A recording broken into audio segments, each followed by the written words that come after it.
Naam, namalizia Kwa hiyo daa biwadhui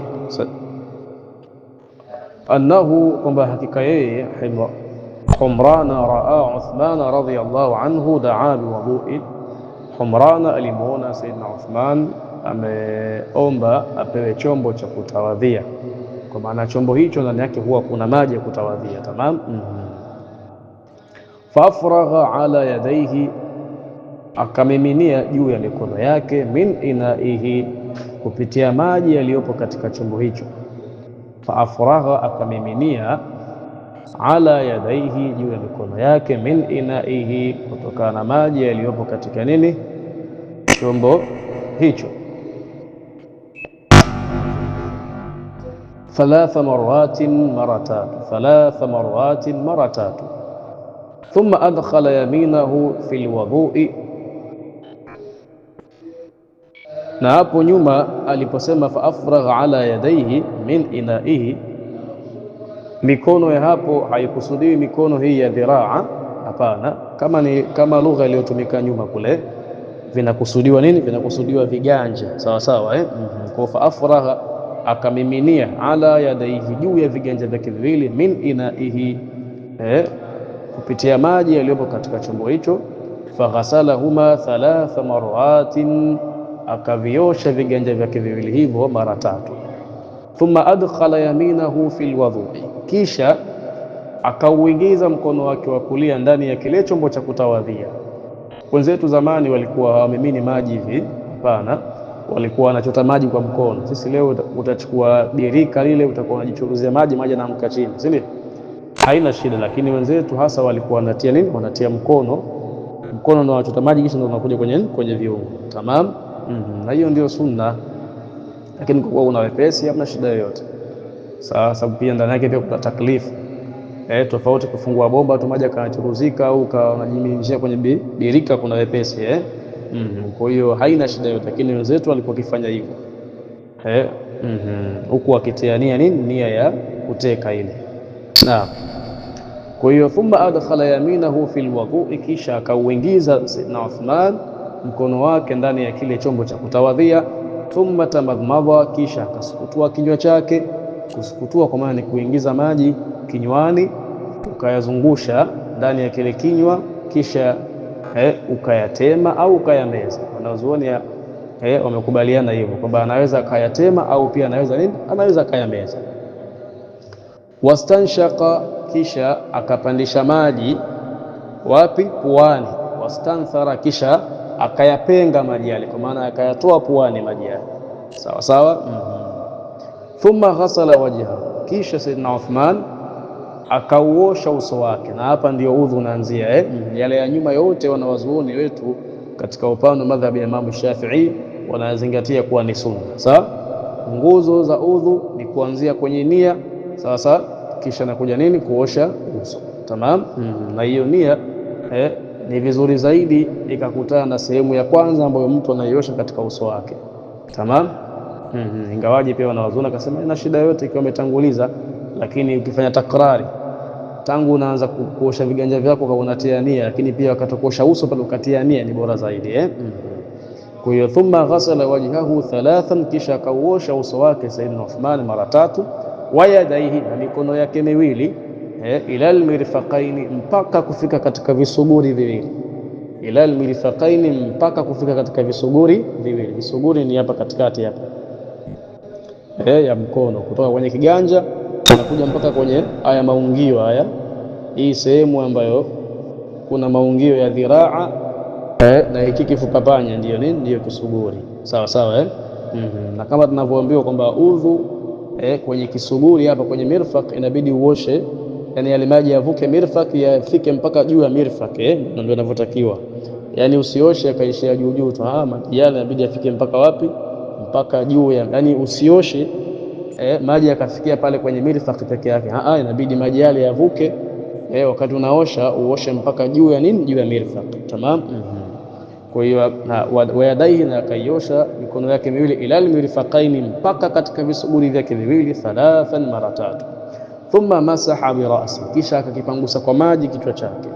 Thumma ghasala kilta rijlaihi kisha akaiosha miguu yake yote miwili. Kilta rijlaihi, akaiosha miguu yake yote miwili 3 mara 3.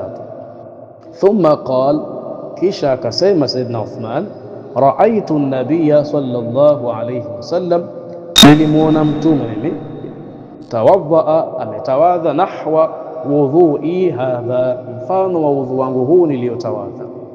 Waqala, na akasema tena Sayyidina Uthman, kuishia hapo akasemaje, man tawadhaa nahwa wudhui hadha, na atakayetawadha mfano wa wudhu wangu huu, thumma salla rak'atayn, kisha hapo hapo baada ya kumaliza kutawadha tu akaswali rakaa mbili ambazo la yuhadithu fiha nafsahu,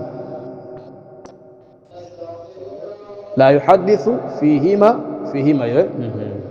thumma salla rak'atayn, kisha akaziswali rakaa mbili, la yuhadithu, haizungumzishi, fihima, ndani ya rakaa mbili hizo, nafsahu, nafsi yake. Ghafara Allahu lahu ma taqaddama min dhanbi, Mwenyezi Mungu atamsamehe yale yote yaliyotangulia katika madhambi yake. Tamam. Kwa maana masala ya kutia udhu yako wazi, hayahitaji taaliki, lakini kupitia maneno haya, man tawadda nahwa wudhu'i hadha thumma salla rak'atayn la yuhaddithu fihima nafsahu ghafara Allahu lahu ma taqaddama min dhanbihi. Hapa tunapata dalili ya nini? Ya sunnatul wudhu, rakaa mbili, kuswali rakaa mbili ambazo zinaitwaje? Sunnatul wudhu, rakaa mbili ambazo ni sunna ya kutia udhu. Baada ya kutia udhu mtu anaswali rakaa mbili, na sunna hii ni sunna muakkada. Ni sunna gani? Ni sunna muakkada, na kama unavyoona malipo yake, nasemaje Sayyidina Uthman, man tawadda nahwa wudhu'i hadha, atakayetawadha mfano wa udhu wangu huu, thumma salla rak'atayn, kisha akaswali rakaa mbili, la yuhadithu, haizungumzishi, fihima, ndani ya rakaa mbili hizo, nafsahu, nafsi yake. Ghafara Allahu lahu ma taqaddama min dhanbi, Mwenyezi Mungu anamsamehe madhambi yake yote yaliyotangulia. Kwa hiyo hii ni sunnatul wudhu ambayo ni rakaa ngapi? Mbili. Na hii sunna ni sunna muakkada. Tamam. Sasa wanawazuoni wakazungumza wakasema, la yuhadithu fihima nafsahu, kilichokusudiwa hapa ni kitu gani? Je, ni kutoizungumzisha nafsi yake au hata kupitikiwa na mawazo yoyote kichwani?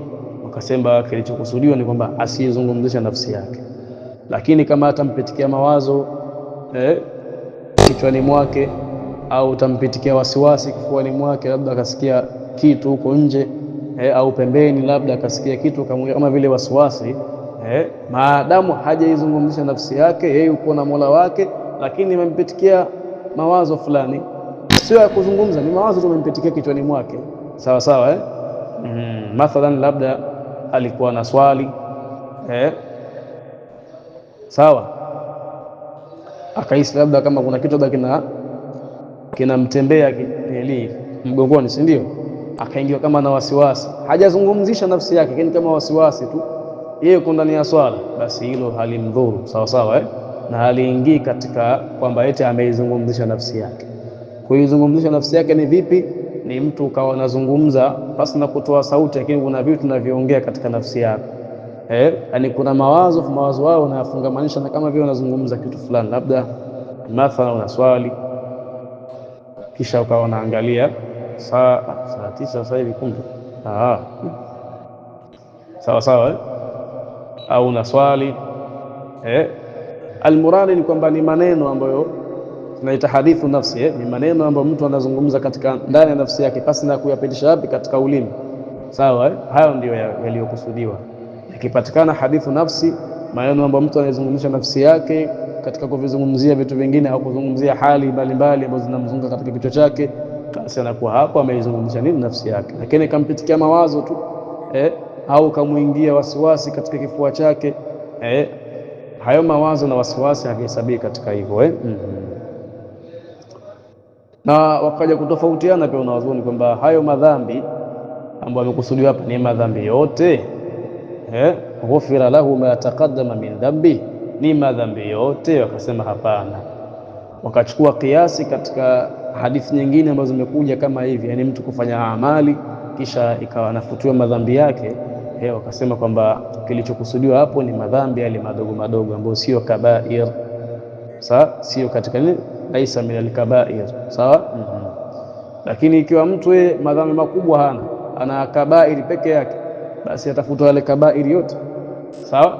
Na ikiwa mtu ana madhambi ambayo ni kabair na saghair na madhambi madogo, basi atafutwa yale madogo, kabairi yatabakia, yale makubwa yatabakia, sawa. Na ikiwa mtu hata yale saghairi pia hana, basi ataongezewa mizani katika mema yake, tamam, ataongezewa nini, mizani katika mema yake. Na kwa hiyo huo ndio mukhtasari wa somo letu hili la leo, lakini turudi kule nyuma katika hadithi ya la yakhtasilu ahadukum fil ma'i daimi wa huwa junub, kwamba asioge janaba mmoja wenu katika maji yaliyotuhama na aliyakuwa yeye nini, ni mwenye janaba. Wanazuoni wakasema kwamba si masala ya mkojo. Sasa haya ni masala gani? Ni masala ya nini? Masala ya kuoga, sawa sawa, masala ya kuoga janaba.